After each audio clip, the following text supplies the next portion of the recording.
अस्सलामुअलैकुम friends, auto doctor में आपको खुश आमदीद। मेरा नाम है बिलाल सईद और आज की इस वीडियो में हम देखेंगे कि CD70 बाइक के टैपर्ड को किस तरह एडजस्ट किया जाता है। तो आइए दोस्तों, बगैर किसी देर किए वीडियो को शुरू करते हैं। दोस्तों, टैपर्ड का ज़्यादा टाइट होना वाल्व के जल जाने और कम कंप्रेशन यानी कि कम ताकत का बायस बनता है, जबकि टैपर्ड का ज़्यादा लूज़ होना इंजन से आने वाले शोर और ज़्यादा पेट्रोल की खपत का बायस बनता है। दोस्तों, टैपर्ड को एडजस्ट करने के लिए 8 नंबर के टी रॉड का इस्तेमाल करें और मैग्नेट टापे को खोल लें। अब मैग्नेट को एंटी क्लॉकवाइज या घड़ी की उल्ट सिमत में घुमाएं। दोस्तों, मैग्नेट को घुमाने के लिए आप 14 नंबर की चाबी का इस्तेमाल भी कर सकते हैं। दोस्तों, मैग्नेट को इतना घुमाएं कि इस पर बना हुआ टी का निशान और सामने बना हुआ फ्रेम पर निशान बिल्कुल आमने सामने आ जाएं। जब ये दो निशान आमने सामने होंगे तो इंजन का पिस्टन बिल्कुल टॉप पर होगा और इस सूरत में दोनों वाल्व बंद होंगे। पिस्टन को टॉप पर लाने के बाद मैग्नेट के साथ इस तरह पेचकस को अटका दें ताकि इसके हिलने का खदशा ना रहे। दोस्तों, अब 17 नंबर की चाबी या पाने का इस्तेमाल करते हुए टैपर्ड कवर को खोल लें। दोस्तों, अब 9 नंबर की चाबी का इस्तेमाल करें और टैपर्ड के लॉक नट को खोल लें। टैपर्ड को एडजस्ट करने के लिए आपके पास इस तरह की एक गेज होनी चाहिए जिसकी कीमत तकरीबन 100 से 150 के दरमियान होती है। CD70 के वो मॉडल जो 2013 से पहले आए हैं उनमें 3 नंबर या 0.08 मिलीमीटर की गेज लगती है, जबकि वो मॉडल जो 2013 के बाद आए हैं उनमें 4 नंबर या 0.10 मिलीमीटर की गेज लगती है।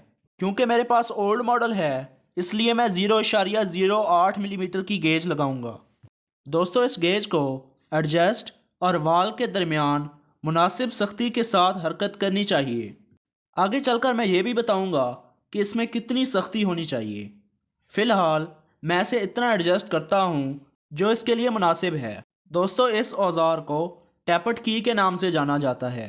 ये आपको 50 से 80 रुपए के दरमियान मिल जाएगी। तो आइए दोस्तों, अब टैपर्ड को एडजस्ट करते हैं। जहाँ पर गेज की हरकत एडजस्ट और वाल के दरमियान मुनासिब होगी, मैं वहीं पर रख कर 9 नंबर की चाबी का इस्तेमाल करूँगा और लॉक नट को पूरा टाइट कर दूँगा। इस दौरान टैपर्ड की नहीं हिलनी चाहिए। दोस्तों, काफ़ी सारे लोग यहाँ पर कंफ्यूज हो जाते हैं कि गेज को कितनी सख्ती और कितनी नरमी के साथ एडजस्ट और वाल के दरमियान हरकत करनी चाहिए।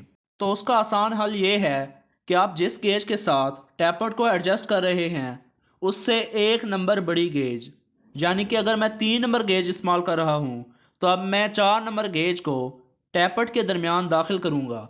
इसको एडजस्ट और वाल के दरमियान दाखिल नहीं होना चाहिए।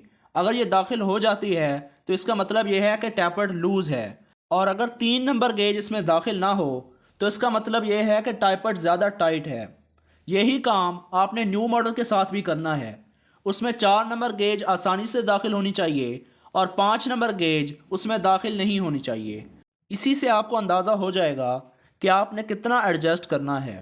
आइए दोस्तों, एक बार फिर समझते हैं। वो मॉडल जो 2013 से पहले आए हैं उनमें 0.08 मिलीमीटर की गेज आसानी से दाखिल होनी चाहिए, लेकिन उनमें 0.10 मिलीमीटर की गेज बिल्कुल दाखिल नहीं होनी चाहिए। आपने इन दोनों को जहन में रख के उसको एडजस्ट करना है।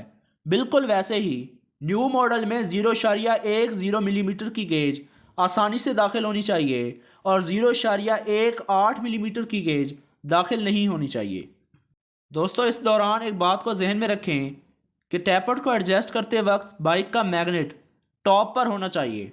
तो आइए दोस्तों, बिल्कुल वैसे ही एग्जॉस्ट वाले टैपर्ड को एडजस्ट करते हैं। 9 नंबर की चाबी का इस्तेमाल करते हुए लॉक नट को खोलना है, फिर 0.08 मिलीमीटर के हिसाब से टैपर्ड को एडजस्ट करना है, फिर 1 नंबर बड़ी गेज को ट्राई करके चेक करना है कि आया वो इसमें दाखिल तो नहीं होती। उसके बाद टैपर्ड कवर का छल्ला अगर लीक हो तो इसे तब्दील कर दें। आखिर पर 17 नंबर की चाबी का इस्तेमाल करते हुए टैपर्ड कवर को पूरा टाइट कर दें। दोस्तों, उसके बाद इंजन को स्टार्ट करके इसकी आवाज़ को चेक करें।